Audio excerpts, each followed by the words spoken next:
you've been injured, don't settle for a lawyer who doesn't even know where you live. Call Langston and Lott. Local lawyers, personal service, real results. Out with the old and in with the new. It's time to save big at Room to Room's New Year's sale. Store-wide markdowns 50 to 70% off, no tax, 48-month special financing. It's a new year at Room to Room Furniture in Tupelo. There's no place like home. Mississippi's trusted weather experts. This is Mississippi Live Weather at 6. Well, welcome into Mississippi Live Weather at 6 here. We've talked a lot today. We have not finished a whole lot of forecasts today, but we've gotten hopefully a decent amount of information to you. And we do continue to have new information as we go into this evening here. We hope that you guys are warm enough. We're hoping the power comes on sooner than expected. But I think, as you probably know, there's a lot of us, including us here in the Lopon house, they're going to be without power for a while. And it's easy to say that. Well, clearly there's some stuff working here. I'm running my truck down little bit by little bit. And so there's a time where we can't even do this as well. But we're going to do our best. We're going to get through this. And unfortunately, between now and the end of this, we do have some significant issues. Sustained power outages are likely. In talking to different officials from the Northern District Public Service Commissioner, I did talk to Senator Cindy Hyde-Smith earlier, and numerous other people that know, like the mayor of Oxford, Robin Tannehill. In some of these communities, this will be weeks before things are fully repaired. So sustained power outages are likely. If you're in the dark tonight, some of us will be in the dark a week from now, and even a few of us a week after that, in all likelihood. And we do have some uphill battles, even when we start about some of the bigger infrastructure. More on that as we talk about power outages again in more detail here in a minute. Extremely dangerous cold tonight. And this could not be a worse combination. We have people in Mississippi, and God bless us, but cold is not our thing. And we're going to have what would be some of the coldest nights we would see any year, if not a multi-year time period. And we have them lined up. Well, every single day in the next week, we are best case scenario teens. That is risky. That is scary. I mean, even to me, and I know that we do have natural gas in there, and we have a fireplace that is vented to the outside. So we're in better cases than others, but this is going to be, I said this on Fox Weather earlier, incredibly blessed if nobody dies from this event, from the cold end of it, and we'll be really blessed if it's not quite a few people. So dangerous cold looms beyond the extended forecast all throughout the next week. Unfortunately, that is one of our big weather stories. And tonight, as you can see, it's already unfolding as cold air spills in from the north and west. We're 20 at 7 p.m., 17 as we look toward 10, 16 by around 1 o'clock in the morning, and down 13 by 4 a.m., 11 as we look towards 7 o'clock. It is very chilly out there. And for a lot of us, those roadways, which were wet earlier, are already refreezing and becoming nearly impassable. I was talking to a noted storm chaser, Brett Adair, here in the southeast. He was up in, he tracked from Tunica County all the way, and he was in Tishomingo County. It's taken basically all day to go that stretch of, and he's somebody who drives all over the country at this. So travel remains extremely impacted because of the conditions. We've been showing this, I say now through Sunday. I forgot to change the text at the top. This is through tomorrow and maybe the next couple of days. I would say through tomorrow that additional tree damage remains possible. And you're like, well, how is that the case, considering, I mean, it's done. The problem is we have some winds that have picked up, and you've probably noticed this. At least I did. I've been outside for very brief periods of time, and the wind, crackling through the trees. It is an eerie feeling on top of the trees, just popping still. So we're going to continue to have tree damage, and that means power damage from those trees for at least probably the next 12 hours, so maybe 24 hours. And then the freezing temperatures for 2 days straight, but every one of these mornings is going to continue to be extremely cold. We'll look at Mama Justice Doppler radar close in. I'm going to look at something else in analysis mode before we come back to that here in a moment. And as I kind of take in the clear air mode, I've seen it come up in the comments there, and we do encourage you again in the chat here to share your thoughts, as you have so many times over the course of the last couple of days. But we are in clear air mode, and a lot of what you see here is not real, but some of this, as you put this on a loop, actually is some very, very light snowflakes kind of moving in, drifting in from northwest to southeast across North Mississippi. So for those folks that pray for snow, a couple flurries, this is not accumulating, but it is a sign of just how cold it is. And yeah, I see Deborah talking about a tree limb crashed through her husband's truck. And mention those flurries there in Fairview. Yeah, that's true, but this is not accumulating sort of stuff. This is going to be pretty light. And as we check out, again, the cameras with the North Mississippi storm chasers in the Tupelo area, I'm going to kind of start out with that one there, one of the spots where we still do have some visibility. That same icicle we've seen pretty much all day, still there. And unfortunately, as temperatures drop tonight, we're already at 19. That's actually faster on the drop than what I had it, meaning it's more likely that maybe we get down again single digits even in the Tupelo area tonight. More likely to see it tomorrow night, but obviously some very, very cold air in play with this storm system. The power outages, though, that is the real story that again, will continue to impact so many folks. And I hate the fact that, again, this graphic here that we've been showing misses out on some of it. And we do, again, have some clarification. In talking with Northern District Public Service Commissioner Chris Brown, we talked at length about some of the sustained power outages, especially up here in the northern part of the state. A TVA, basically main trunk line for electricity coming in, had catastrophic failure. It's going to take replacing, and the problem is that makes it to where some electric power cooperatives up here, in this northern tier, again, we're basically completely out of power in a lot of spots in these 4 counties here, back also into Benton County as well. Until they replace that, no matter how many houses and lines and everything are picked up and put back by the local power cooperatives, TVA's got to get that line fixed. And that's not going to be a swift process. That's going to take a little while. And so that means we're talking about, in some cases, entire communities without power for a number of days. You might be talking a week. And so there are some concerns that go along with that. There's a finite amount of time that these cell phone towers that you're probably pinging to pick up your internet from are going to be able to have their generators going. Once the fuel runs out on those, they're going to go down, and hopefully that's something that they're maintaining or they have a plan for. But same thing goes for, again, water towers from time to time. So that's why it's important to make sure that while those pumps are still going, while there's still electricity there, that you do have water bottles. We did that last night. We have a bunch of water bottles sitting on the island here just in case that happens, and hopefully you stocked up on water as well. So there are some contingencies here, some other things that are concerning, and we do know that there are a lot of local areas that do have warming stations involved. Not full-blown warming shelters, but warming stations. But one thing that did stick out to me in talking to some of the folks, including, again, Northern District Public Service Commissioner Chris Brown, when I asked him, okay, if we feel like we're up against a life-threatening situation, I mentioned a minute ago, I think that some people probably die in this because of the cold. When I asked them, what do people do if they need to do that? And they said, you need to call 911. And in particular, that was in reference to elderly. I'm very concerned that certain homebound and elderly people that you and I know could end up perishing because of just how cold this is.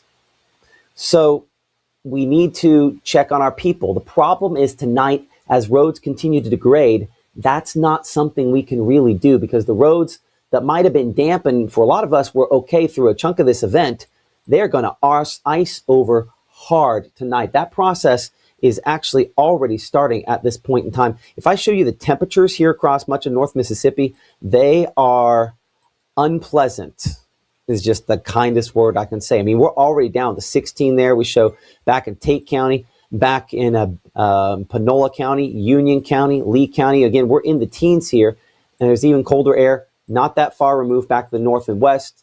Behind my head there, we're looking at single digits, and this is all flowing in behind this storm system, and we'll move in over the next couple of days, and we'll set up shop. We are not going to see things improving really anytime soon, temperature-wise. So again, we have the flurries out there. Today's system moving away. Again, a ton of cold air behind this, and as crazy as it is, again, severe weather running ahead of this for locations down there closer to the Gulf Coast. We will look at all of the reports that have come in from this. It's going to take my system a while to chug through. This was a large scale impact, which is part of what is going to take so long for things to recover, is because it's not just us. But in talking to some folks, we're kind of the epicenter of this. One renowned storm chaser, that one I mentioned, Brett Adair, that was going along 72 earlier on, said that some of the ice that he saw up there near Burnsville, some of the most significant ice he's ever seen. And this guy, he chases all over the place. So cold air is the story. There's still some flakes behind this for locations back into Texas, believe it or not. And as we look at Futurecast, again, that does show that next little wave tries to convert that over to some green. I don't know about that when it's out there into Arkansas, but I don't think it's impossible to get a couple rogue flakes over top of us associated with that as kind of rolls in overnight. Again, this is not additional significant accumulation. What even some of our more minor ice accumulations were today and last night and yesterday are what a typically pretty decent ice storm is around here, unfortunately. So we have just experienced a very, very high-end ice event. And comparisons, like everyone's wanted to ask the question all week long, what about 94? Well, this wasn't 94, but it might have been worse in some spots than 94 was. At least that's kind of the consensus in talking to people that would understand this very closely and know and paid very close attention to 94. And that obviously is a lot of us here. So 12 on the average tomorrow morning at 6 a.m. It is extremely, bitterly, dangerously cold. What do you need to do about this? You need to make sure to huddle up together. Hey, this is a snuggle sort of night because other folks with 98.6 degree body temperatures are going to be around as well. We kind of need to get together and try to stay together and stay warm, but we also need to layer up because in your house, again, this is my heaviest suit. I intentionally wore it today because I knew it'd be cold, but I have an undershirt, this shirt, and this jacket. I'm not wearing this jacket to bed. But I might end up wearing probably sweatshirt, we'll say, probably sweatpants, likely one, maybe two pairs of socks. It's going to be cold tonight. And I think by the latter part of this week, some of us are going to be wearing coats to bed. Maybe a lot of us. This is a very, very chilly week. And tomorrow, 24 for the high. I mean, you can see we're colder than the low temperature by 9 p.m. tomorrow night. So in 60 seconds, we're going to look at just how cold things are going to get. We're going to analyze, again, the extended forecast. And I don't think you want to see it, honestly. It's going to be cold. We'll break that down in more detail. We'll look at your weather pictures, and you have just flooded us with pictures today. We appreciate that. We appreciate the support that you have done. But highly encourage you to, let's do some praying. Let's be doing some taking care of our neighbors. More as Mississippi Live Weather continues here from the Room to Room Weather Center right after this. Frozen pipes can cause serious damage. That's why Absolute Restoration is giving away free faucet covers to our community while supplies last. Installing them is easy. Just slide the foam sleeve over your outdoor faucet and secure it snugly. Also remember to disconnect hoses, open cabinet doors under sinks, and let faucets drip during extreme cold. Call or text to check availability, and from our family to yours, please stay warm and protected. Out with the old and in with the new. It's time to save big at Room to Room's New Year's sale. Store-wide markdowns 50 to 70% off. No tax. 48-month special financing. It's a new year at Room to Room Furniture in Tupelo. There's no place like home. I have been going to Tupelo Smiles my whole life. When I was a kid, I was unhappy about some uneven coloring on my teeth after getting my braces off, which at the time there really wasn't a fix. I was recently made aware of a solution that would totally fix it, which is exactly what we did. They not only heard my concerns, but they never stopped looking to solve my problem, and that's why I love Tupelo Smiles.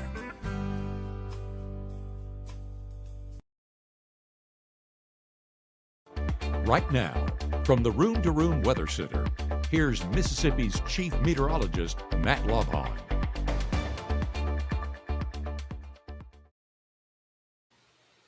Well, to a certain extent, they were the big winner of the event. Columbus missing out on most of it, but it does look like our camera lens there starting to ice up along 45 there at 18th Avenue.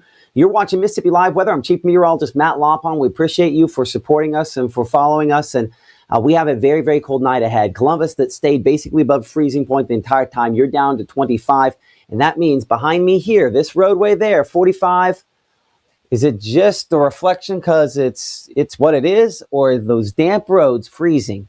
I would argue that that is black ice in patches. It's not a full sheet of it. Hopefully we've dried out some, but I would not recommend traveling. That is kind of the general narrative that I have heard from every single official that I have talked to today that's been out, that's seen this firsthand. There are a lot of roads where we're trying to get the trees clear, much less is it icy or clear of ice. That's clearly one of the many issues that we have out there. Monroe County largely spared from the more significant reports of icing and power outages for that matter. Our camera there in Amory, 23 degrees right now, but the road that you see there in front of that camera lens, that is going to probably be having some slick spots out there. Anything wet will likely go frozen tonight. I'm going up north there again to Itawamba County.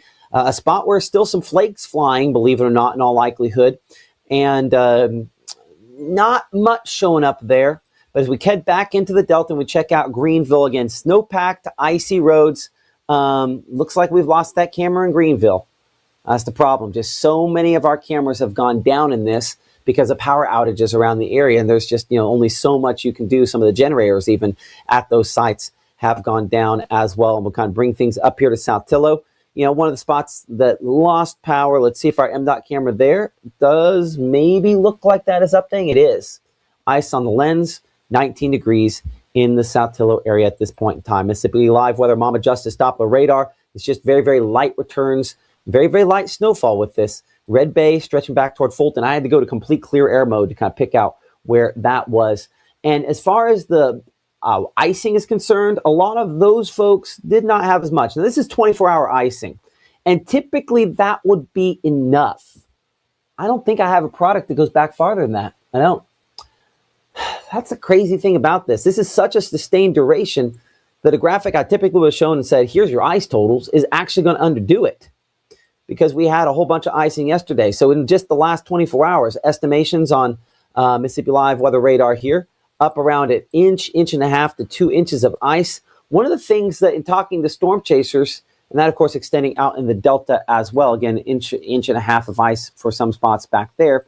But some of the reports up there in northwest Mississippi, northwest of where Maggie McCauley was, were actually up snowfall-wise in excess of technically qualifying as about 6 inches. I want to point this out. See how it says 10 inches? Overdone a little bit, but it wasn't snow. It was sleet, technically coating in kind of like snow, but it was sleet pellets in that. So slushy, difficult to even get through. Just as a reminder how rare the event is we just came off of. It's a once or twice in a lifetime ice storm. And, need me to tell you there's impacts with that. Now, school day forecast for tomorrow, laughable for some, reality for others. There's a lot of you that are not going to school tomorrow. Our IMPC school day forecast for the folks that are, drop-off temperatures expected to be down in the teens, lunchtime in the low 20s. It'll never be a day that really warms up much. Unfortunately, if you're hoping for a warm-up out of this, that is not coming this time around here. And we do have a place on our website, msliveweather.com, to where you can go ahead and check out the school closings. I'll pull that up for you here for a moment. And again, the school closings listed on there. I might have to get off the camera here and see if this will let me kind of roll through some of these. But again, we do have school closings for a lot of spots, such as, I have to click it, and there we go. Such as Alcorn County and locations down Kossuth, Corinth School District. Again, the list that we have here, Benton County, is available to you in the Mississippi Live Weather app. There's kind of a tab in the upper corner there where we have closings listed. The number is significant, and some of the locations are pretty obvious there where we've just had so much ice and so much damage. So you can find this list Unfortunately, this is designed where it's behind me. And yes, we do also have businesses in some cases here. If you sent it in with an email address that had a, business.com, we put that on there. But Tupelo schools, some locations there in the city of Columbus, again, some timing changes, but a lot of folks, a lot of places with some major issues there. And some of it you could argue is due to the icy conditions of the roads tomorrow morning, or at least the aspect that could be a possibility that many of us couldn't experience. So you can get that list at msliveweather.com. That school day forecast, as you can see there, going to be cold for the few people that end up going tomorrow. But most of us, many of us, will not. Futurecast shows no real meaningful additional precipitation other than those few flakes in the next couple of hours. I love how this codes this in as green, which is laughable. How in the world would that be green? Anyway, at least it got yesterday, right? And today. But this is maybe a rogue flake or two as it moves in. Our temperatures at the surface are just so cold. I mean, we're teens at that point. This is not going to be additional icing. That would be if it were something, maybe a couple of snowflakes. We've kind of proven that. This last little batch of flurries shows that snow-eating warm layer is out of here as our system that moved on in. Those northwest winds keeping it very chilly for tomorrow morning as well. Low temperatures down in Senatobia to 4. 3 in Tunica there. Clarksdale at 6, 9 in Cleveland. Go 11 in Tupelo, 10 in Houston. Very, very cold. And the thing that's just so scary about it is that, again, the peak impacts from this would just have so many people out in this zone here, power outage wise.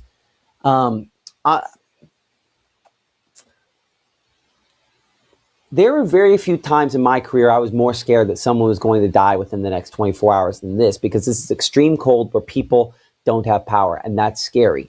So there are warming shelters around, and if you do feel that you're in a situation where things are getting cold enough that it might not end well for you, then at least, talking to the folks, we're going to hopefully try to get some of the folks from MEMA on and get something out maybe between broadcasts that we do that to get maybe better clarification here. But in talking to some of the folks, if you think you're in a life-threatening situation, that is a situation where you need to call 911.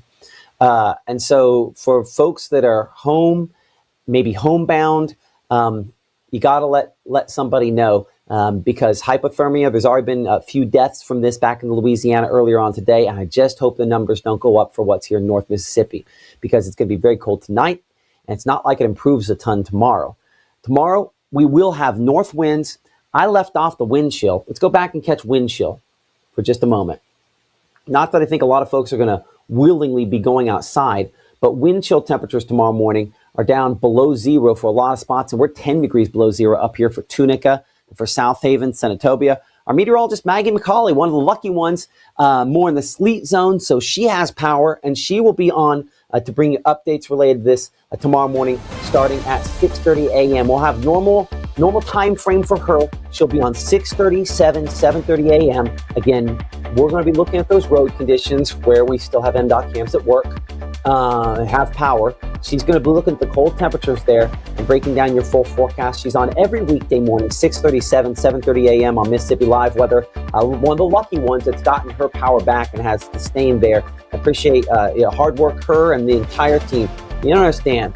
I got the best team in TV in Mississippi, and I'm not just saying that because I'm biased. I had the best team, and I think you saw it today. We just have an incredible group of people doing something special here on Mississippi Live Weather, and just incredibly blessed to have them a part. And Maggie is important and an integral part of that team. So looking at the Futurecast, again, this is going to be kind of boring here. There's no precipitation. We're not talking about freezing lines because we're all massively below freezing. And those north winds, they are going to be just gusty enough that I think some iced over trees are going to have some issues.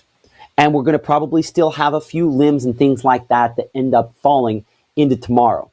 But here is the odd other potential impact out of this, right? Maybe not odd. So ice melts a little bit more quickly than snow does. And you might say, if the temperature, I'll show you the temperature here for a second. If the temperature for tomorrow is only going to get to, say, 28 Houston, 26 Tupelo, we're below freezing. How could that ice melt? Well, so through radiation. Again, the sun, it's the same way, when you feel that heat lamp in the bathroom after a shower and it's we don't have one of those. I wish we had one of those. It wouldn't work if we don't have power. But anyway, boy, is this like putting, anyway, the heat lamp, radiation. The sun uses radiation as well. If we have clear skies or clear enough, the sun will use radiation to go through that ice and heat the branch below. And it's possible then that it, from that point, starts melting around it, even if the temperature itself is below freezing. So we will probably have some, not much, but some melting. I bring that up not as to say, yay, we're going to have some melting, but instead to say that then allows that ice to fall. And so power lines, elevated surface that have lots of ice on it, those sheets of ice are going to be loosened, whether it's tomorrow, whether it's Tuesday, by the radiation going through it, and it might still be below freezing outside when that happens. Roofs could be, if you have a full solid sheet of ice on the roof, and it's the clearish freezing rain sort of ice, it's possible that if you have shingles below it, maybe black shingles below it, that the sun's light goes through that fairly clear ice, warms the surface below, that frees it up so that sheet falls off of your structure. So whether it is power lines or those sheets of ice, be careful and be watching above because they will fall and they can cause damage. I told this story during the ice storm itself, but I was working at a TV station in Texas one time. Ice fell off that tower there, broke a windshield all to pieces. So it can be very, very bad. So keep that in mind. It's kind of an odd side thing about we want this to melt, but as it melts, another hazard. And it seems like those hazards don't stop with this ice storm, do they? As we head into your Monday night and early Tuesday morning, our skies are completely clear. That means we have no blanket of cloud cover, and that means those temperatures are going to be pretty cold as we go throughout your Tuesday morning there. Again, we're looking at, mostly clear skies for early Tuesday, and look at these low temperatures. Down in many cases into the single digits, and in some cases near zero. I mean, I show 1 on the updated number here in Corinth, 2 in Boonville, 3 in New Albany, 4. I'm not trying to count here, though 5, 6, 7, all showing up on there in places where people are incredibly vulnerable. So use your best judgment. I don't know how travel is going to improve tomorrow. I kind of debate this a little bit because we're going to be very, very cold. But the same way in which the sun can come through and melt despite the fact we're not above freezing, because as the sun hits that surface, it actually makes that surface above freezing through that radiation process. And so I think roads could improve in some cases tomorrow somewhat. I say that to say that it might be something that where you should not travel tonight. That because of the staying cold nature, if you know somebody who's homebound or elderly and they're insistent on staying where they're at, it might be a conversation to have about moving them. Perhaps by tomorrow afternoon, maybe some of the roads improve a little bit. Can't say for sure that's going to happen. But again, it's one of those situations like when we talk about tornado warnings where you have a series of bad choices. I think what this ice storm has left us in some cases is a series of bad choices. At what point is it worth trying to chance the roads because you need to get to someplace warmer? I think tonight we let authorities, come and get us if that's something we need. And tomorrow I think we make an assessment of whether or not we can move from point A to point D if those roads can improve somewhat. Because I think in some cases they will. But Tuesday, as you can see through the day, we continue to have mostly clear skies. Again, no real issues as far as that is concerned as we are dry and clear. We go from what has been a very active forecast to one that is pretty cool there. Again, it's going to be chilly. I do find it very fascinating. You saw how that cloud kind of emerged from Sardis Lake there. I'm interested if that may be a little more moisture, if what that is seeing, and don't quote me on this, but if what that's seeing could actually be lake effect flakes trying to show up, or lake effect sort of like light drizzle or shower. The temperature should be above freezing, so that doesn't really line up. But I'm interested in what that model's kicking out there. That's kind of weird and kind of an interesting thing to watch. It's the first positive, interesting thing I've seen in this whole forecast. Low 40s, upper 30s, typically should be mid 50s. Very, very chilly again. And as we go toward early morning on your Wednesday, we're down into the teens for lows, which would be a cold snap to begin with. And again, with the impacts, with people out of power, myself included, I don't know if we'll still have battery power by that point in time to keep broadcasting. We'll have to see.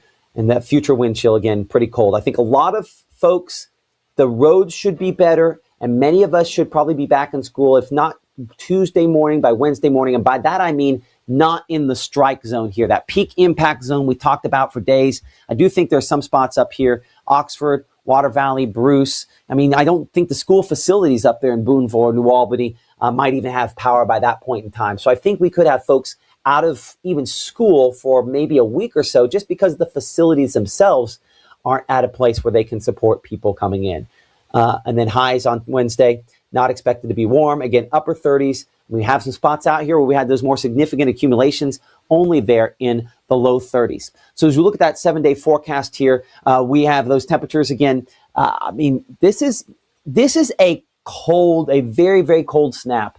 The afternoons are chilly, but the mornings are just incredibly dangerous.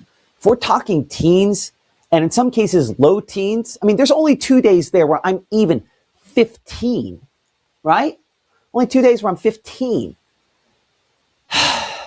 Listen, I think we'll continue to get some guidance. I hope to be able to talk to the folks at the down at MEMA and get some guidance on what to be telling you on some of this, because this is kind of an extreme situation where we're weighing a few bad options. It's like when we're in tornado warnings, right? And it's like, okay, get into a ditch. Well, that's no. Usually, you want to try to get into a house. You want to get into someplace a little better. There's usually a better option here. I'm struggling to tell you what the best option is when it's this cold. You have to kind of hunker down, shelter in place, layer up, cuddle up, try to find a confined place, and try to stay warm. But I don't feel like that's great advice, but I think that's the best bad advice I can give you, if I'm just being completely honest.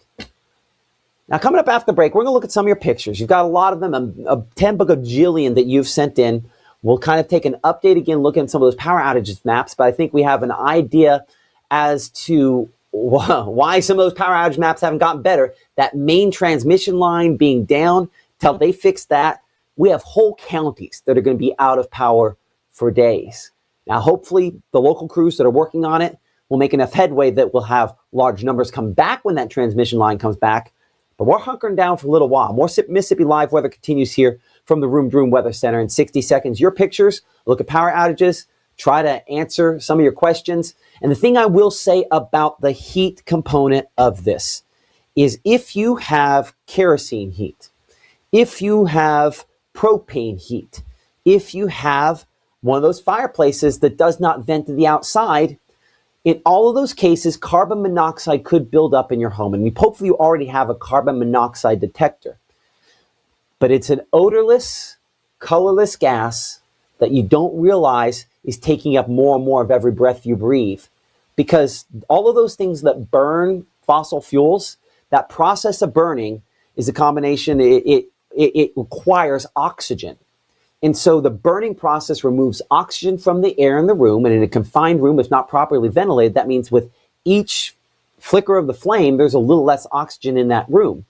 And so carbon monoxide poisoning looks like a stomach flu. You feel all those sort of flu-like symptoms, but you don't have the fever. I say that because I don't know how many of you are going to continue to have power a whole lot longer, and if you still have it, it's amazing. But we want to just be aware that that could be an issue. If suddenly you start feeling sick, it might not be you just caught something. It might be carbon monoxide poisoning. So just heads up on that. Generators got to be as far away from the house as they can be reasonably, so that the fumes from that doesn't get in. Just so many different threats we're juggling right now. My thoughts and prayers are with y'all. Hopefully yours are with us. We'll be back in 60 seconds here, looking at your pictures, looking at power outages, as Mississippi Live weather continues from the Room to Room Weather Center right after this. At First Choice Bank, we know you can't always make it before the bank closes. With our integrated teller, you can talk to a live person as late as 7 p.m. on weekdays and noon on Saturdays. It's not just an ATM, it's an ITM. First Choice Bank, your choice for banking. When you've been injured, don't settle for a lawyer who doesn't even know where you live. Call Langston and Lott. Local lawyers, personal service, real results. Game day brings its ups and downs. Celebration and disappointment. Anxiety and relief. Friends and enemies. You can always argue over who should have won, but everyone can agree on great food. Appetizers, entrees, drinks, party platters, or even the taste of sweet victory. There's something for every season at Eat With Us restaurants.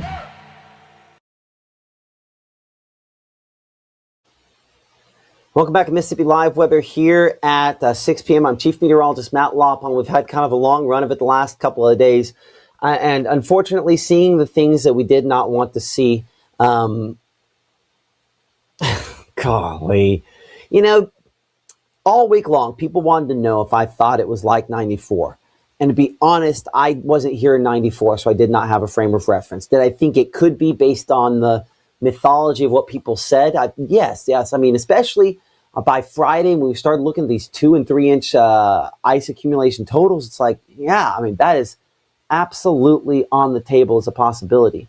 But man, I mean, these are trees with significant damage. These are power outages for a long period of time. This is a big cold freeze. And you guys have really shown out on sending in your pictures. Please start, conserving the amount of electricity you have on your phone. I'll say that as well. I think that's an important part. But using the Mississippi Live Weather app, which you can download for all those devices, again, for Android devices, iOS devices, that's how you have sent these in from all across North Mississippi. And I mean, listen, at my house here, this is Manatee, pine trees snapping. Webster County wasn't exactly in the bullseye on this. It was in our peak impact zone. And I can show you that graphic again, but I think we're done with that. But Manatee, yeesh, that's that's bad. And that's so much of what these are. This trees. I mean, this is not, a pine tree. This is not a young tree. This is a very established old hardwood tree. You just can't take the ice. And you factor in the fact that we've had a little bit of wind on the backside of this, that can cause more troubles. We got a before and after picture from Nettleton here. Again, showing in that case, the ground completely frozen over versus the wet that we had. And that means, again, that clear layer of ice. Appreciate that picture coming in from the Nettleton area. I mean, there is a certain amount of we like the flocked Christmas trees and that look. And it was about 2.5 hours ago, I finally actually went out to the porch and looked out, and the eeriness of the wind going through the trees and the crackling and then the pops. It's a unique experience, and one that I hope I never get the experience as well. But again, a large tree there, and there's so many of those pine trees. The pine trees just the most impacted by this. They just have all those pine needles. It's easy for them to go. But look at this, and this is how some of our roads are going to look. This is Boonville, and Prentice County was hit very, very hard by this. It's a beautiful shot. I'm sure this would have been a great road to look at if you didn't have all the limbs that were coming down. It's just scary, because imagine trying to go down that road. Imagine being a first responder trying to go down that road. I mean, what's our option? We need to cut every one of these limbs on our way to somebody's house that needs it. And these folks are having to try to navigate this and try to put this back together. That's going to be a while before that's the case. Again, so many of your pictures showing that ice accumulations here. The good example is we talked over and over again about that radial icing. And this is an example of that radial icing where it stuck to it. And what is that? About half an inch, maybe a little more than half an inch around on that is kind of what I'm looking at there. Sorry, I'm going to have to reposition that monitor maybe up front, so it's not like I'm not looking at you the entire time here. But that's significant radial icing as well. A location on that. We'll see again, update. Again, you guys are sending in pictures so fast. Hard for me to keep up with the newest ones there. That's Alcorn County, Tuscumbia Bottom there. This a drone shot here from way up high of just a huge tree. Just, smacked the ground and went to pieces, and you're not getting around that. That's one, there's enough ice on and unpredictability that you might need professionals to come in and chop that one up to do it the right way there. Appreciate that picture coming in. Again, the drone shot from Lafayette County, which was hit just so very, very hard. talking to the Oxford Mayor Robin Tannehill, who said that, it's reasonable. This was worse than 94 there. And I think in some spots it probably was. There's another shot again, lots of trees across the roadway. How are you supposed to get from point A to point B? So even if the roads were passable slickness wise, or you're not getting across that. I got a chainsaw. I like to cut something with that chainsaw. I'm not going to lie. But that's a lot. And that's what folks are dealing with, trying to get this back together. Let's double check the name on that there. It keeps popping me back to the top of the page because you keep submitting all of the pictures. And I think I lost where that was in the list there. Got some folks trying to stay inside. But Ecru there, this is Pontotoc County. I was talking to a friend, and one of the things that we were talking about is, there's some places I haven't heard a whole lot out of today, and that's probably a bad sign. Pontotoc County is one of those. Again, everybody's out of power there. And just look how bent over these trees are, completely coated with ice. Just some rough stuff.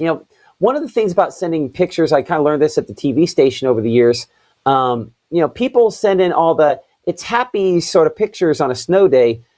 These are critically bad pictures, as all the trees there over top of that downtown Corinth sign are bent over. Of course, you can join the conversation here behind the scenes at Mississippi Live Weather, and we appreciate all the folks who have done that.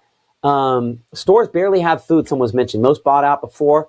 We could get there. Any suggestions on where to get food without needing to cook it? So you say that, and I'll see if I can find this in my messages from earlier, and it's probably going to take me a minute to get back to that. So give me just a moment.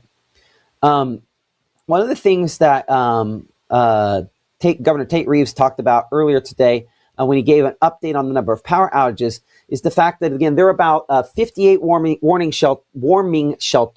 I'm going to have to learn to say that across the state. But also in that same discussion that there are 60,000 meals ready to eat as soon as road conditions allow.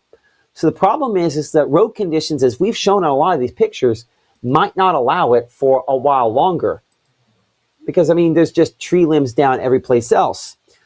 And 60,000 meals is a lot, but there's a lot of people that don't have what they need on this. I'm hoping that's enough to last. And again, this is kind of the initial wave. I do need to say this. One of the things in talking to U.S. Senator Cindy Hyde-Smith, we had the opportunity to talk with her briefly as she was out near some of her cattle, trying to make sure they were warm enough. Again, dealing with the same cold that all of us are dealing with, is that, the federal response is in action, in motion.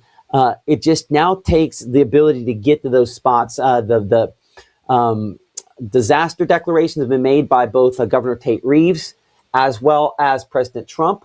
So the funds have been freed up, and now it's just a matter of being able to get them to the end location. I think I just lost that one to my next page because someone else sent in more pictures. I want to check out this one here. This is County Road 252. I need to double check the location on which County Road 252. That would be Union County Road 252. Go back to gallery mode and see if that'll pop up there. Listen, that has Winter Wonderland vibes, but that is sleet, that is ice. That is not one that I'm going to want to go down anytime soon. So we're not on our own. Let's be clear on that. The help is on the way. But to answer, very long-winded, answer the question, what do you do? I think there's going to be some hungry folks tonight. But in talking to some of the, I think it was Scott Hendricks with the Tom Bigby Electric Power Association, what he said, and actually, no, it might have been Rick with the Boy Scouts. Saying we've talked to a lot of people today, trying to keep them all straight. Your body is more efficient at generating heat if it's full, and if it's full of both water as well as food, it's going to do a better job of that. So it doesn't help your situation, but if you have the option, it is something that, make sure you're eating enough. But these pictures, it's just sad. Heading at it with a chainsaw to clean up some. Alawana, Rosie there. This is County Road 252. I think that might be also Union County as well. That's even if they get that clean, there's just enough going on up here with these tree limbs. I'm not sure that I'm too terribly excited trying to navigate down that road there because you could knock one of those down. Scary stuff.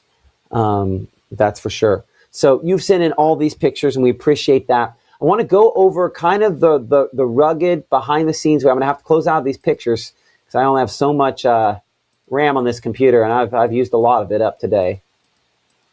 There we go. Okay, so let's check out some of these electric power associations. And let's say this. Progress will be slow at times. It will be faster at others, but this number is less than it was earlier. So the folks that hit very hard with Northeast Electric Power Association, one of the hardest hit areas, Lafayette, Union, Pontotoc counties, stretching up into Tippah, and then obviously Alcorn, Tishomingo, and Prentiss counties. Obviously a lot of single, a lot of ones on there, a lot of those final mile going to take a while. Fixes are going to be necessary. Still about 1,500 members with the Tallahatchie Electric Power Association. And again, that's I think it was Public Service Commissioner Chris Brown that mentioned, to have that many for such a small area is significant. Tippah County, pretty much everybody's out, and this is one of those that we believe is one of the transmission lines. Prentiss County, nothing has changed here. We think that's the big TVA transmission line. Hopefully the folks in the field have been able to get out and start hooking up the crews to make that a little better. We think Tishomingo County is probably also in the same boat. That's why this line, which shows progress there, which is always something that kind of generates hope. I love showing the 4-county one. I've done that for years because it shows, okay, things are going down. The reason this has stayed the same is even if they have made repairs in Tishomingo County, if the transmission line coming in isn't energized, and the one that the electric power gets, we're talking the big one from TVA, if that's not there, that's not energized, and there's nothing they can do. Power's not coming on until TVA gets that done. And they're going to work as fast as they can. But it's not going to be done overnight. It's not going to probably be done this week. I don't know that for sure. I've heard what you've heard on that, and it doesn't sound pleasant. We'll check out Entergy. Entergy, we'll come back to Entergy here in a minute. We don't think that's one of them that was implied by that a TVA line, obviously. They don't. A lot of folks still out, about 3,700 here for Grenada, as well as Calhoun, Webster, parts of Chickasaw, and southern Pontotoc County there. A lot of those still out. 4-county, again, making progress. This is that line, sometimes called a histogram here, that shows over time how they are getting a better handle on what they're doing and trying to get all the power outages out. But there's just a lot of single outages as well. It's not just, one big line, we flip it, we're done, we're better. That just is what takes just so much time. Tom Bigby, this looks, again, some improvements there. That number, when I talked to Scott Hendricks with Tom Bigby Electric Power Association around midday today, that number was close to 6,000. They've got it down to 5,000. That's 1/6 better than it was, which is probably at least one household or two households less than we wish it would be. But that's just part of it. They're going to get on as fast as they can. And again, a fairly large, widespread outage here on kind of the north side. I do think that might be a grouped outage as opposed to a bunch of individuals. Sometimes they'll say that. Theirs doesn't particularly say that, but I'm betting that's kind of a grouped outage there. And then obviously Pontotoc County, it's bad there from Pontotoc back in northern Calhoun. So all the operators of electric cooperatives there seeing that. I said we come back to Entergy. We'll look back at Entergy now. And we're not alone. I mean, you have some pretty good cities back there in Louisiana. That's Monroe, Louisiana, a fairly populated city with outages. And again, significant outages throughout the Delta from Yazoo City back to Greenville, back all the way to Grenada and Greenwood and Belzona and Leland, Durant. Again, just widespread outages there, not easy to fix outages. And that's just why the expectation should be. We have to set this in our mind right now. If we're so used to the power comes back on in a couple minutes, a couple hours, we need to adjust the expectation that there are some of us that are going to be out of power for weeks. If we set in our mind, 94 is bad, it took a couple weeks, 2026 is going to take a couple weeks, and it comes on tomorrow, great, something went well. But we have to make sure in our brain that we set in our mind that, this is going to be for a while. I don't have Alcorn County Electric on there as well, but Alcorn County Electric, 100% out. 100%. Again, part of that, the damage they saw, and part of that probably that big that big line coming in, that main TVA line, and the issues that, you know, these local power cooperatives just can't do anything about that. You either have power coming to your system or not, right? I can have everything plumbed correctly in my house, and you know, if I can have it plumbed correctly, but if I'm not getting water from the water system, it doesn't make a difference. One more thing, I'll show some more pictures. We'll answer some questions as best we can here. But one more thing, let's talk about water. So I'm going to go back to the 7-day forecast here for a moment. These are really, really cold temperatures, and, you know, absolute restoration. Again, one of our partners, they're giving these away, or at least they were giving these faucet covers away. I mean, we're probably past faucet covers at this point here. That was something falling outside. Hopefully that wasn't big. I mean, I guess big things make big noises, right? With these temperatures this cold, we're probably going to have pipes bursting in some homes, because it's probably going to be hard to keep those temperatures within a reasonable level. As my wife goes to look and see which tree fell. You're staying on the porch, right? Okay. That's the problem. We're going to look at winds here in a second, and then we can do pictures. But I'm really interested to see which tree it was. Okay, back on target for a second here. I apologize. A little distracted again. This is a reminder. You know, almost everybody we talk to today also doesn't have power at their house. We're talking officials here. They just don't have power at their house as well. So we're in good company. Okay. So we're all kind of facing the same issues. Let me get back on target here. Pipe bursts. Very real possibility.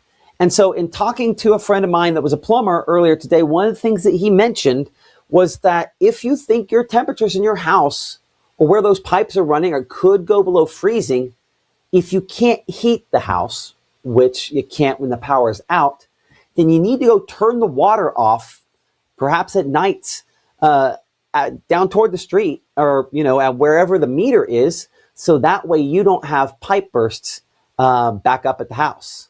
Hadn't thought about that, you know, but even if you have a burst, that then doesn't cause tremendous damage as well. So there's just so many things to keep track of. And if my brain wasn't fried, I'd have made you a good checklist. So I apologize, I don't have a great one for you there. Let's look at wind speeds for a moment. I can't see anything. I don't know why I take off my glasses. I can't see anything without them on. Let's look at wind speeds. We're going to look at future wind gusts. Now, we're going to do future sustained wind speeds. So I feel like the gusts have overdone things just a little bit. I know you probably want to see like the worst case scenario, or maybe the best case scenario. I'd like it to be the best case scenario. But on the wide shot here, and I think the wide shot's probably the better one to look at it, you can see sustained wind speeds somewhere around 13 to 15 miles per hour. We are going to look at wind gusts in a second here. That's enough that you should be getting wind gusts to 25 or so, possibly out of this for the peak wind gust. But overnight, somewhere around 10 to 15 mile per hour winds, it's going to be fairly breezy. And those breezy conditions could cause additional trees to fall. So, and someone was saying in Tupelo, I'm just a hint north of Tupelo. We're on the north side. We border the city limits. We're right there. I want to look at one of the less appealing sort of models, not models, but sort of views that I can show on this, because it'll show me the wind speed. And I want to make sure I have the exact wind speed right. So I want to make sure I'm telling you the truth on this here. So let's take this. We'll come back over to this computer here. So this one,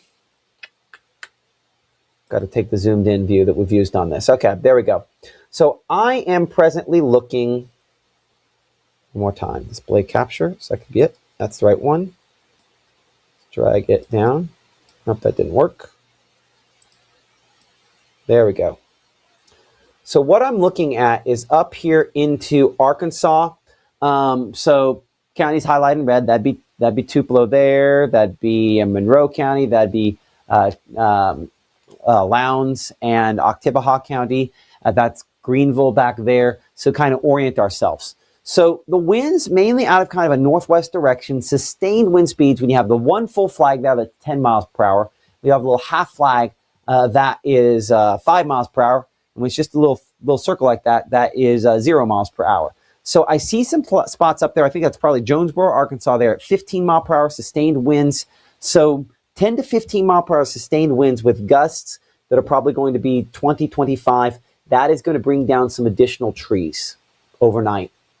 So I don't know about 94, but what I can tell you is in an ice storm, if the winds pick up on the back side of that system, and because this one kind of developed right overhead, that is an expectation that then we could continue to have some trees fall through the night and possibly into the day tomorrow. So we're hopeful that's not the case, but I anticipate that will be the case for some spots, including probably right here where my house is. Just hopefully, one of the concerning things for me, so I always have an angle. And when we built our house, I wanted to keep trees fairly close by because I grew up in Kansas. We didn't have any trees. Amazing trees we built right in the middle of the woods during COVID. Different story on that. But anyway, I intentionally kept a buffer where we have less trees to the west and southwest, knowing that's where our severe thunderstorms come from. And most of our damaging wind events may have some northwest. But I kept them fairly close on the north side because I was like, we don't very rarely have north winds that I'm going to have to worry about bringing down these trees. Thought of almost everything.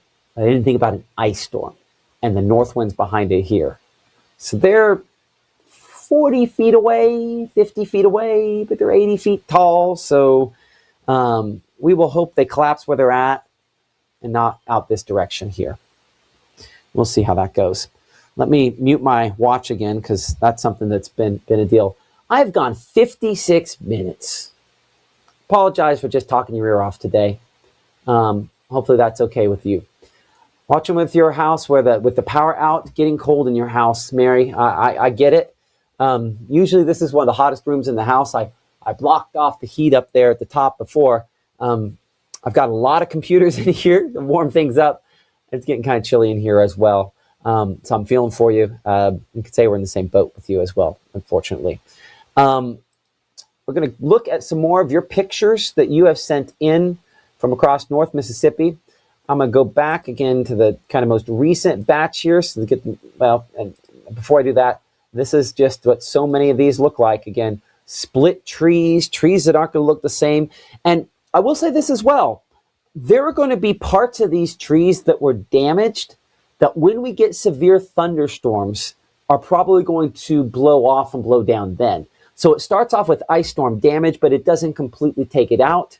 And then we get a big wind event, and now we have more trees that fall then. We might not draw the straight line from A to B on that, but we'll probably end up having more tree damage reports. Maybe not this year, possibly this year, maybe more next year for trees that were injured and killed by this ice storm, and it finally takes them down with that. So we expect we'll probably have some more of those. I worry about those along public right-of-ways, like the roadways that could be a little trickier for some spots as well. Let's go back to the more recent pictures that you have sent in, and so many of them like this.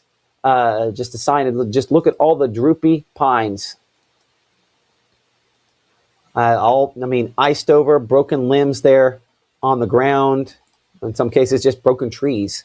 It's unfortunate to see so many of these. And I appreciate you. I'm going to try to get more in, which means I'm probably not going to call out everyone's name, but I want to show as many of those as I can. Again, the icing, the icicles there, just that sign of so often during this event, people are like, it's just raining. No. It is rain that hits the ground, but it's the freezing temperatures that makes it freezing rain. So when you have freezing rain, which is what an ice storm essentially is, it's rain that then freezes, not necessarily instantaneously. I think we've done a disservice sometimes as meteorologists, making it sound like that's instantaneous. But here in Coffeyville, this picture here, again, showing some of that freezing rain. But what is it doing? Excuse me, the ice. This is a tree right there on the power lines. And that probably, hit a circuit, and that's what caused some power outages there. And there's just so many of these. It's just going to take a long time trying to figure it out. My job is tripping, telling us we got to come to Tupelo. I don't know what to tell you on that one. I'll tell you that I intentionally position my people remotely, but our line of work allows that. So, do I think, I'm not going to tell you what I think your employer should do, but I'm saying that I think the roads are going to be dangerous to treacherous. The best case scenario for travel tomorrow morning is icy roads. The worst case for travel tomorrow morning is going to be icy roads that then are blocked, and then you have to try to turn around and go a different way. So, if this were just icy roads, it would be bad. But this is icy roads that then have the possibility of projectiles falling on you. No, you don't need to be going to work tomorrow. Maybe that's what I need to do. I'll write it here. I'll write you your excuse note. Now, guarantee your boss is probably going to reject this and fire you if you give it to him. But I'm going to write down here, excuse note. I'll write you one up. I'll put that on social media here in just a little bit. We'll give your excuse note. I just don't think the people will necessarily take that. But again, on the power lines there, and just the roads littered with trees. I mean, how are you getting to work there, right? And that's a little more sleet. If I were guesstimating where this is, that could be Tippah County. That might actually be more Panola County. Well, let's find out where that is. As I'm just based on just like precipitation guesses there. Pontotoc County. See, that's a little bit more sleet than I would have expected there. Thaxton area, Pontotoc County. It was Western Pontotoc County, but still, shot here again. Those power lines. Melinda sending this shot here. Again, the power lines and the branches all over it, and likely they were arcing and possible that. I don't know that we're necessarily going to snap a lot of power lines at this point here with the wind. Maybe push them enough that's the case. We're more likely to take trees into power lines if we have additional outages. We just have so many of them out there, but that it's rough. Okay, I'm somewhat caught up on a couple of those. I mean, granted, if I just went ahead here, I mean, I guarantee you there are hundreds I haven't seen. There's my first. I'm going to show a selfie. I'm going to show everyone outside by it. That just happens so infrequently. I haven't had any pictures of people in it. I like to have the pictures of people in it. So there we go. Kind of a pretty shot with the kids behind something that obviously is less pretty, but it's a rarity. And this, whether we like it or not, was a memory-making event. Your kids are going to remember it. My kids will just remember Dad was yelling a lot. Probably. Dad was snapping at us a lot. So I apologize to them. And y'all, I got to say this again. I have the best wife in the world who let me build a studio in the house and then let me completely ignore her the day before her birthday, the day of her birthday, the day after her birthday, and the day after that. My wife is the best woman I know. Your wife ain't got nothing on her. Anyway, that's that. But just so many trees, cracked and broken and on the roads. It's going to take a long cleanup period here. Love you, babe. Love you, babe. You had to be there. Okay. So let's look at your questions. Power out in Baldwin, 19 hours already, and praying for our linemen. Yeah, we got to pray for them because you think about this, this has to be done right as they're putting the power back on. Because if it's not, they could get hurt. They could get killed. You cause all sorts of other problems. And I will say this about generators. It's probably not an issue at this instant because there's still a lot of lines that aren't energized. But for those folks out there that have generators, they have to be used properly and carefully because they can backfeed the line and then that can kill a lineman trying to hook things back up. So be very forthcoming with the people when they come over. If you got a generator, you got to be straight up and let them know. One of the things that Scott Hendricks with the Tom Bigby Electric Power Association said when I was talking to him was that they first thing they do when they get to their site is they get quiet and they listen. They listen to see if they can hear a generator. So that hopefully they have a threshold there to be able to know, okay, something's going on. That last picture there from Jackson with that split tree in front of the school where kids are not going to school tomorrow. And we'll see if it happens this week. But yeah, they listen for generators because generators, your generator, your convenience. And let's be clear, in some cases, the thing that will protect your family's life next couple of days, trying to keep things warm inside. Not you can necessarily really run heaters off of those. but that could kill somebody else if not properly installed. So let's think about those people who are risking their lives with underneath trees like this, trying to get them off lines, trying to get our power back on. Let's just be respectful of that sacrifice that they're making, being away from their families and going through things, and just be respectful, not have the generators. This is Oxford there. Again, some of the tree damage there in the Oxford area.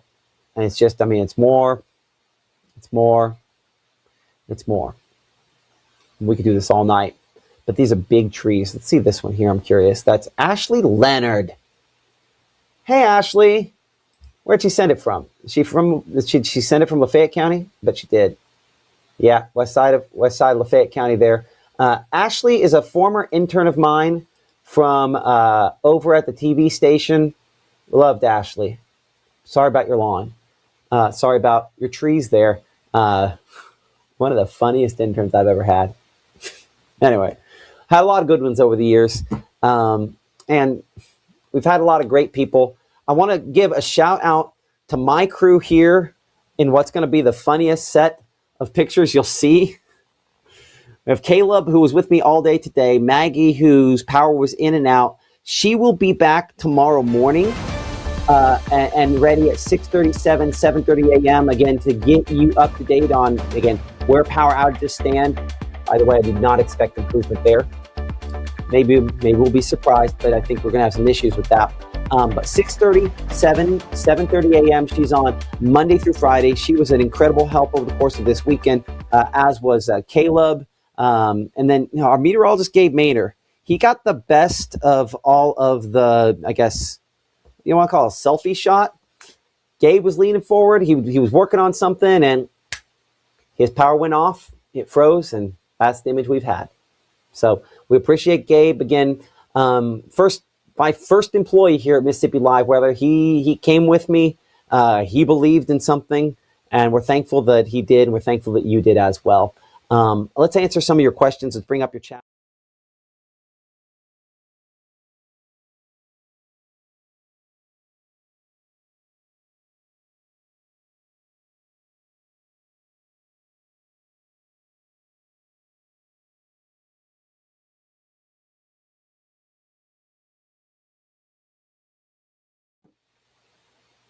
Hit the wrong chat button. You couldn't hear anything I was saying.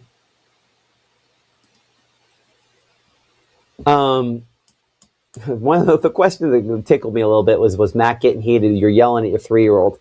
The only people I've got heated with today were probably my children, who had this tendency to, again, the living room's right outside of the room I'm in right now. And there's this safe netting of electrical cords going to different devices in the house here.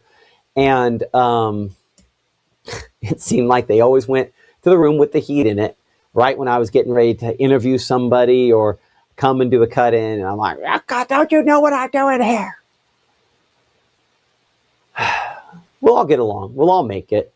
But as we said last week, by Friday night, you need to get with the crew of people that you want to be with for the weekend. This is my crew, regardless of how much we grate on each other's nerves. I wouldn't trade any of them for anybody else. Audio should be back and everything. Yeah, that Gabe.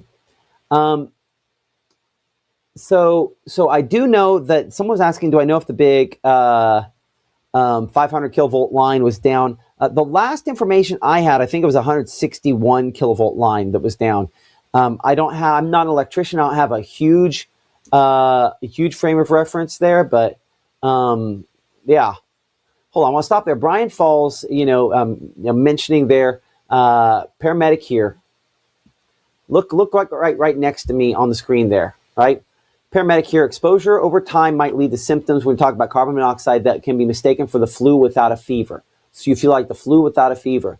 Clearer symptoms of those might include headache, weakness, dizziness, nausea or vomiting, shortness of breath, confusion, blurred vision, sleepiness, loss of muscle control, and loss of consciousness. Screenshot that.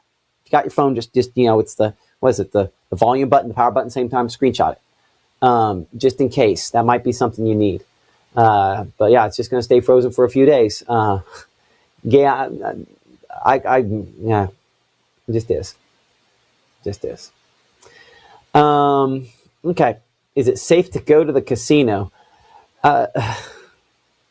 Is your wallet ever safe at a casino? Because as I tell my children, and this is no offense to people that own casinos who definitely aren't watching this, but they don't build those places on winners.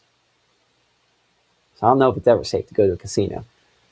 The only person safe to go to a casino is somebody who lives in Noxubee County or Lowndes County tonight, because out of everybody else, y'all missed most of it. Congratulations. So I'm not going to write you a note to tell your wife that I said you could go to the casino, but the odds worked out in your favor. Pine trees constantly snapping in mantis sounds creepy and terrifying. It really does. It's a noise that people have described to me over the years that until you see it, it's kind of hard to believe it. Yeah, it's going to be a cold one there. Snow flurries south of Grenada. Yeah. Gabriel, it might be that line. I don't know for sure if it's that 500 kilovolt line, but I do know it's one of the really big ones. And it took like a really, really, really big tree to do it, supposedly. I don't have, again, firm confirmation on that as well. But something that, I can't remember who said that, if that was my storm chaser friend or if that was one of the officials. It's all starting to blur together at this point here. When will the big winter thaw start? You know what? Let's look. Let's go too far out, right? We've gone through something. I'm not afraid. Let's just say this. Unfortunately, we were more right than I would have liked to be. I was sincere last night when I said that I prayed that I was wrong and we were wrong on this. Unfortunately, that was not the case. But if we look beyond, let's see, GFSTEMP, regional temps, 168 hours. And I should be able to make this go 300 odd hours out. And again, I don't always agree with this model. What is it? It's 3. So be prepared for this to be something I disagree with completely. I don't have a lot of input in the short term. I think the thing, though, as you'll note here, short term, cold, cold, cold, cold, colder with another front. Again, back down single digits. Cold, single digits. Teens, kind of stuck teens. I'm interested to see what that looks like. I'm going to look at something else here in a second. I'll tell you exactly what this is. And I have not looked out to next Monday. This would be a week from Monday out. But I'll tell you without telling you exactly what that is. See how this day here, all of a sudden, it just kind of stays put? No, actually, no. That still has some of the snowfall, this current snowfall. That's what this is. This blue you see down here, it's still showing the current snow and ice pack on the ground there, at least in this model, all the way a week from now. I think that's aggressive. But there we go. This would be, what is this? The 3rd.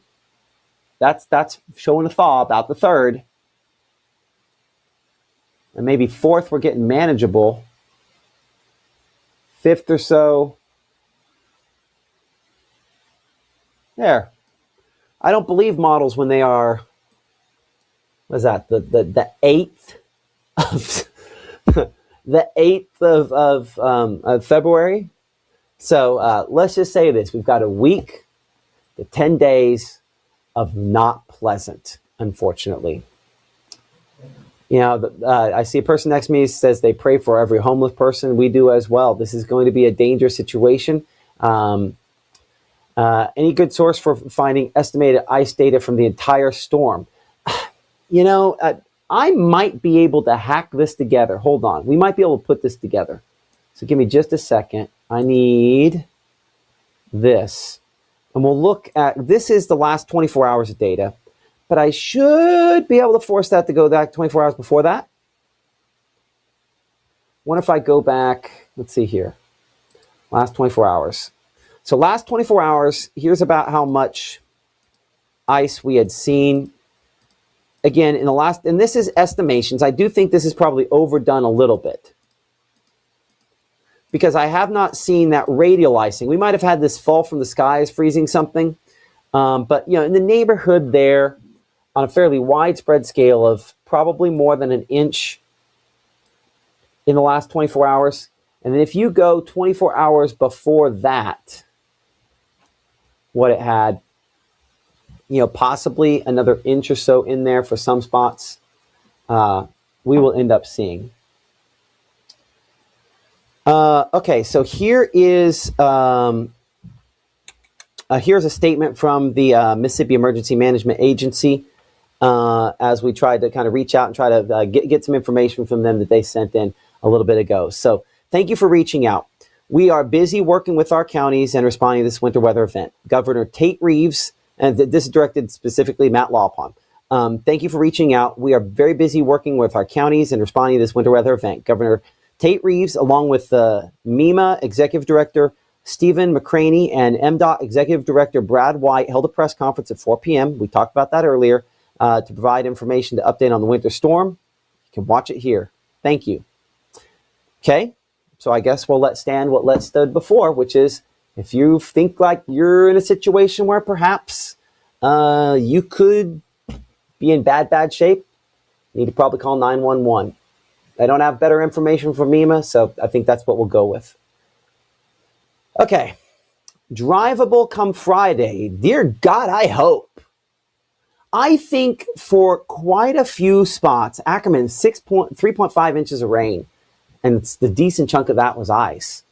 Man, by the way, there are flurries out there. I've been on this for a long time. Let's go back to this and clear off all of that. By the way, this is not current. That was 24 hours ago. Remember, I went back 24 hours ago. This is current. And so, yeah, the funny thing is, after all this said and done, we have just a little bit of snow flurries out there at this time on kind of these northerly winds. You know what's interesting?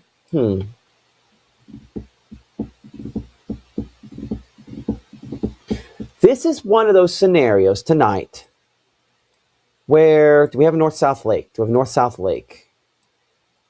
Okay.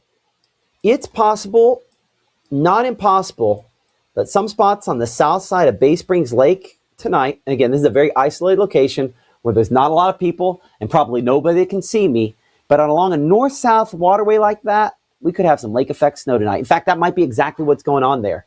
Watch this. See that? That might be lake effect snow. Flurries. Not going to really accumulate like it would on a big lake, but Mississippi's going to Mississippi, right? Okay. Someone's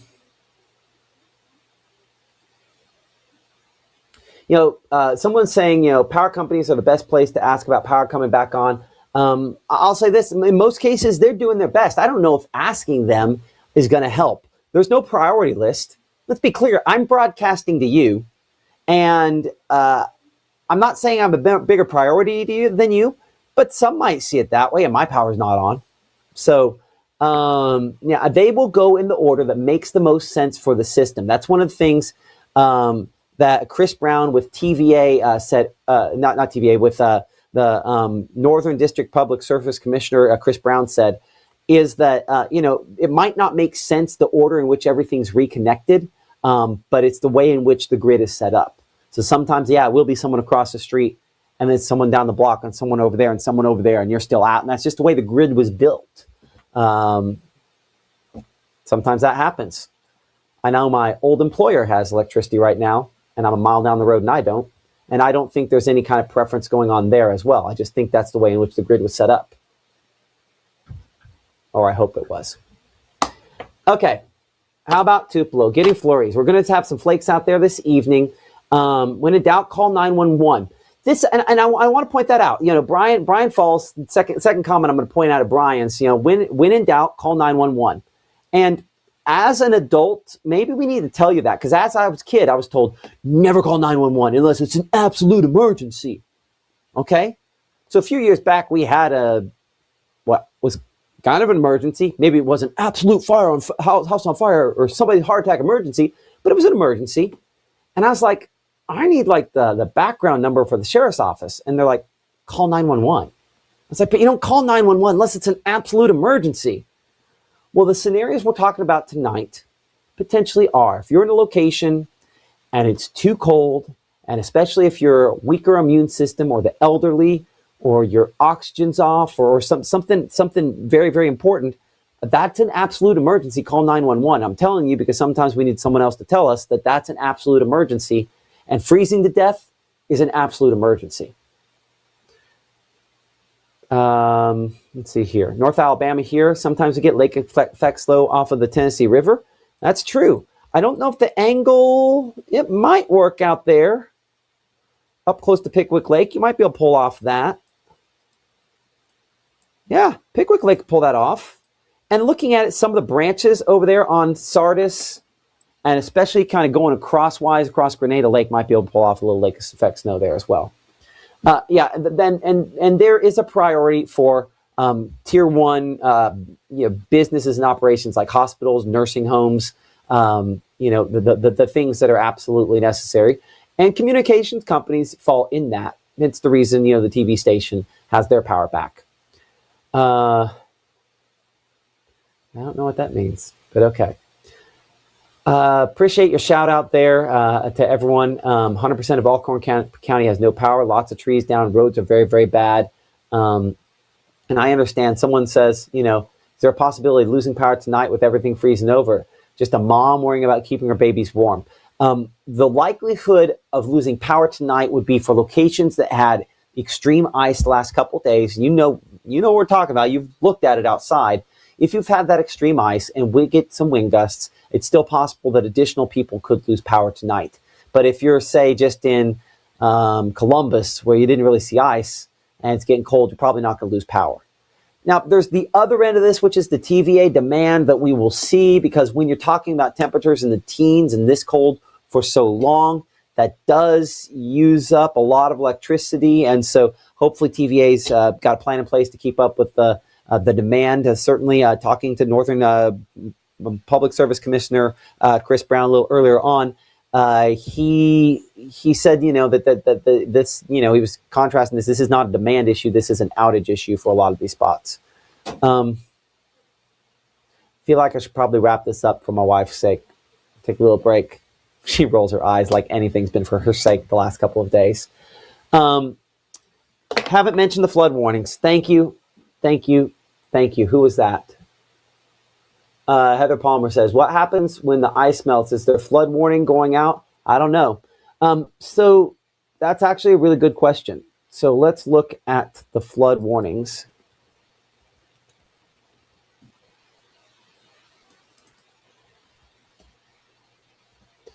Because there are a few locations where we do have those out.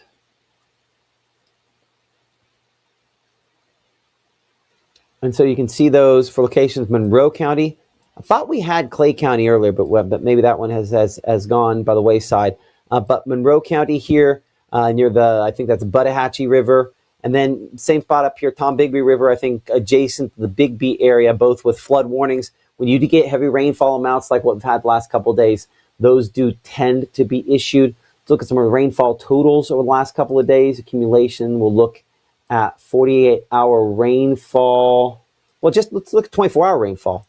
Just in the last 24 hours, you can see the quantity of rain that we have had. We'll bring back the final scan here. And so, liquid precipitation, there's some spots a little more than others, but this is why I believe, again, and we've only heard so much out of these folks because there's so much damage up here. This is the band right here that in the last 24 hours took out all these counties. Pontotoc had plenty as well. So did Prentiss, but this is the one band there. 2 inches of liquid precipitation. That means in probability we had more than 2 inches of ice in about 24 hours, and over the whole 40-ish hours of the event, more than that.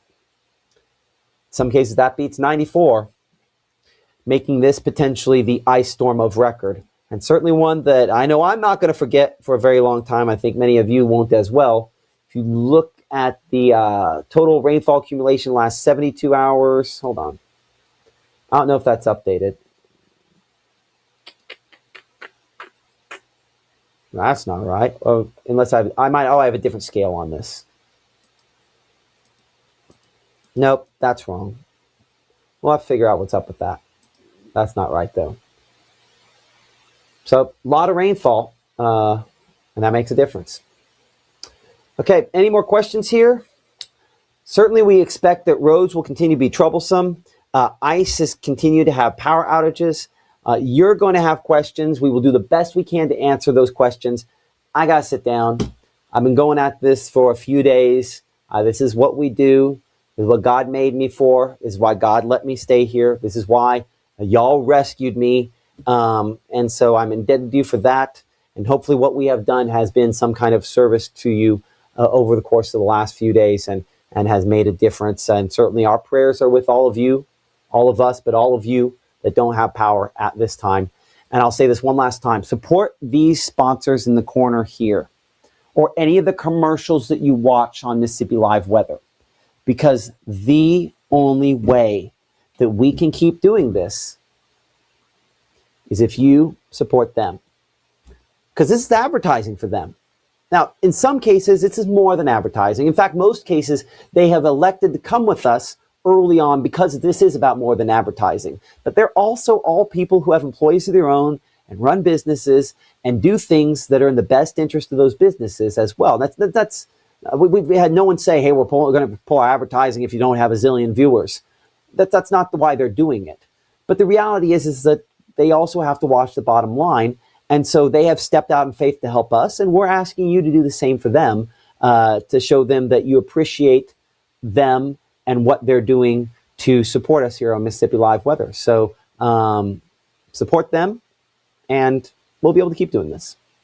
We'll see you upcoming at 10 o'clock. Again, we'll be looking at updates on those temperatures at 10, seeing if they're on track or if we're going even colder than expected.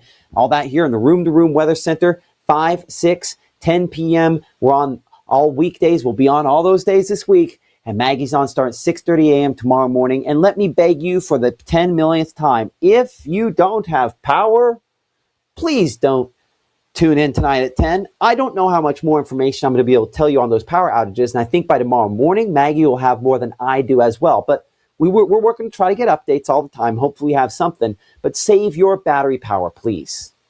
We'll see you at 10 o'clock, especially those that have power, here in the Room to Room Weather Center. Have a great night.